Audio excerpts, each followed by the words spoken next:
Don is president of Digital Thinking, Inc. He has over 25 years of experience in a variety of technical marketing and management positions in systems, software, and services companies, from startups to multinationals. Don consults on a variety of topics in licensing and managing intellectual property, on product management and business technology strategy. His experience includes Alcatel, Nortel, The Equitable, Quest Communications, Warner Brothers, and several emerging and startup companies. With that, take it away, Don. Thanks very much, John. I'm really happy to have the opportunity here. As John mentioned, I do have a background that involves a lot of IP, but it's also from the perspective of a product manager. A lot of times when I mention to people that I'm involved in intellectual property, they immediately assume that I'm an attorney, which I'm not, but that gives me a good entree to talk about the things that we're going to be talking about today, which is the relationship between intellectual property and the various things that product managers do.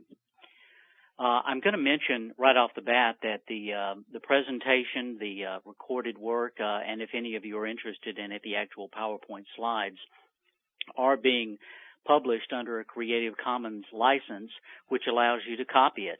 I'm not going to withhold or restrict that, but I am providing in this license that I need to get attribution, use it for non-commercial purposes, and make no derivative works. I'm spending a little bit more time talking about that because that's actually one of the topics that we'll touch on in terms of managing your copyright-protected intellectual property a little bit later on. I want to start off, as a lot of people do, with definitions. Intellectual property in the FindLaw Online Dictionary, which is a great resource for some of the legal terms that we're going to be mentioning today or some that you may encounter in your work as a product manager.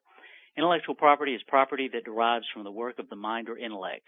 I don't think that's too surprising, but it definitely does get nailed down most of the time to some specific forms, notably for trademark, patent, copyright, and trade secret. We're also going to be making some connections today to intellectual capital. And it's interesting to note that there is nothing in FindLaw specifically defining intellectual capital. So I provide a definition that is everything that derives from the work of the mind that is useful in running your business. So why is this important by comparison? Well, IP is really a formalization of intellectual capital with a basis for legal protection. And we'll be talking about some of that as a framework for the business operations that you run. But the real message here is you can't manage IP without also managing intellectual capital.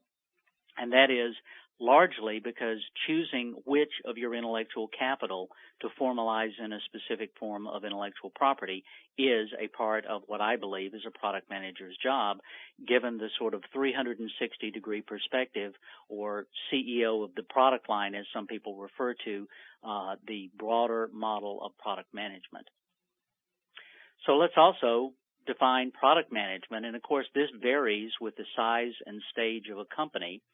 In a startup situation, largely the founders and developers are pushing a great product, and that is sort of the form of product management that they employ.